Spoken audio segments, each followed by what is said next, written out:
Hey adventurers, so today is going to be another book review. This is going to be for Dark Matter by Blake Crouch. This is a sci-fi thriller, multiverse, multi-dimensional, dimensions type story. This is a standalone as far as I'm aware. And yeah, so let's look into this a little bit. Dark Matter is a standalone sci-fi thriller by Blake Crouch. This is the second Crouch that I've read, and I had pretty similar opinion of it as I did the first, which was Upgrade. I do have a review of Upgrade on the channel, so if you are curious as to what my thoughts were on that, make sure you go check that out. Before we get into the rest of this review though, I'd just quickly like to say welcome to an Erudite adventure. I'm T. If you're liking what you're seeing from us, please like, comment, and subscribe.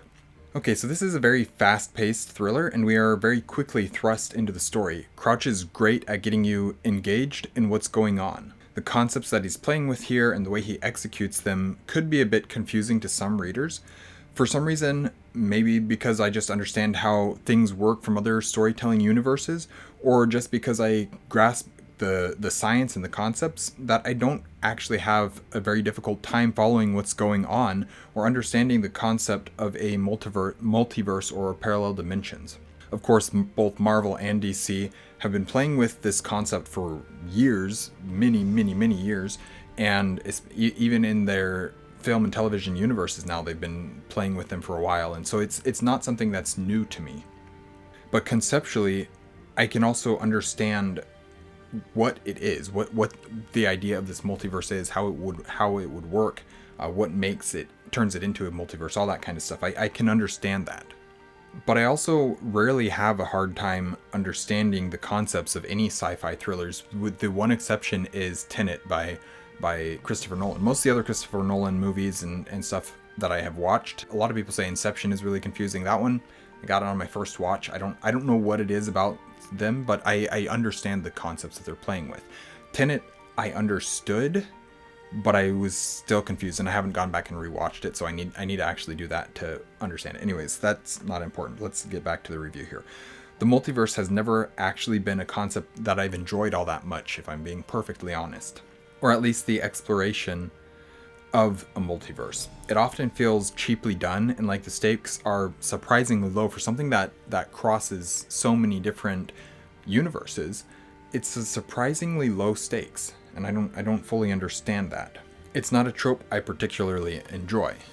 Crouch did it well enough, but also it was still nothing incredible to me. Nothing that just really this trope itself specifically engaged me or anything like that. That's not at all what I was feeling when I was reading this book. I like seeing how the worlds can be different. That's fun. I like the way, or at least visually, of traveling between them. The way that Crouch had us traveling between the dimensions. That was really visually, imaginatively appealing to me. I could see that, and I appreciated how he decided to portray that and how it all is accessed. But it really wasn't anything new to me in terms the whole multiverse traveling thing really wasn't new to me, and because of that didn't hold any interest to me as a reader. Because of that, I couldn't rely on my interest in the world to carry me through this story. The story had to actually be good. That's what I do feel was good about this book. Crouch did tell a strong, emotionally based story.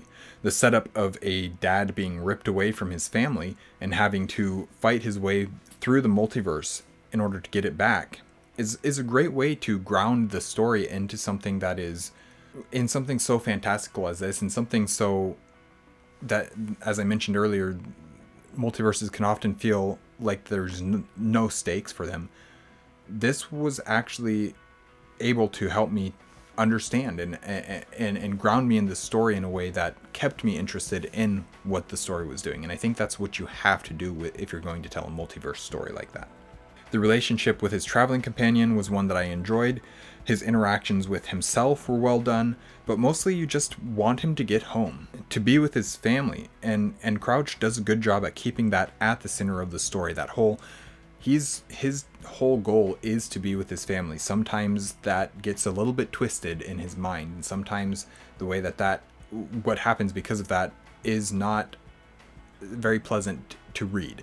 But that is always his goal, and even if he contemplates things like giving up or something like that, you still know that is at the center of why he's thinking this way and thinking these things, all the while examining what would happen if he cannot get back.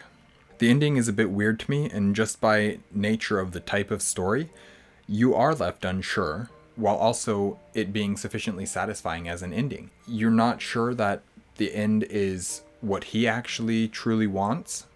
You think it is, but you're not entirely sure just due to the nature of the story and what's going on.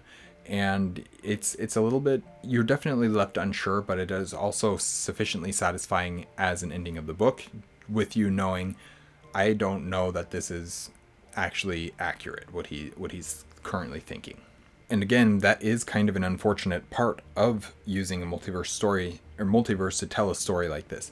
With things like Marvel and DC, they they number their universes, and so it's very clear which one you are in because you allow it to be. You tell you which number it is in. But even that, I'm not sure that I don't think that would be that clear to them. Unless you had some sort of machine that was able to number the multiverses for you. Anyways, that's not important. Let's keep going. Overall, I think Crouch did a decent job with the concept, but it is one that I just don't tend to enjoy that much. He wrote a very engaging book with a good story that unfortunately doesn't work perfectly for me due to its use of a trope that I don't care for. Mostly I enjoyed it, but it cannot be a perfect book for me. Story-wise, I'd say I enjoyed it more than Upgrade in terms of the story of this character, of our main character trying to get back to his family. I feel like that was a more enjoyable story than Upgrade was. But at the same time, there are more things that I disliked due to just the whole multiverse trope that was used that I just don't care for that much. And I as I am reflecting back on my thoughts of Upgrade as well as my thoughts on Dark Matter, they're both very similar in terms of what I would rate them, which one I place above the other. I'm not sure. Basically, the things that I disliked about Dark Matter are enough to basically even out the two books in my ranking as a whole for me, and I don't know which one I would place above the other. In my wrap-up, in my, December wrap-up, when I had first read Dark Matter, I had said I think Upgrade is my favorite of the two, and I can see why I would have said that at the time. As time has continued to go on, and I've thought back a little bit more at the two books, I'm still not entirely sure. I could easily say Upgrade is I enjoyed more, or I could say Dark Matter, but it's pretty hard for me to say. They're both right there. Not excellent books for me. They were fun, they were fine, but they're nothing mind-blowing. I will continue reading Blake Crouch because I think that he is an interesting writer, and I do like the thriller genre. So we'll see what happens with that, but I am not yet sold on him as like a favorite author or anything like that. So that is my review for Dark Matter by Blake Crouch. Thank you guys for watching an Erudite Adventure. We post videos every Monday and Thursday and have our social medias linked in the description down below. We'll see you guys again soon. Stay warm.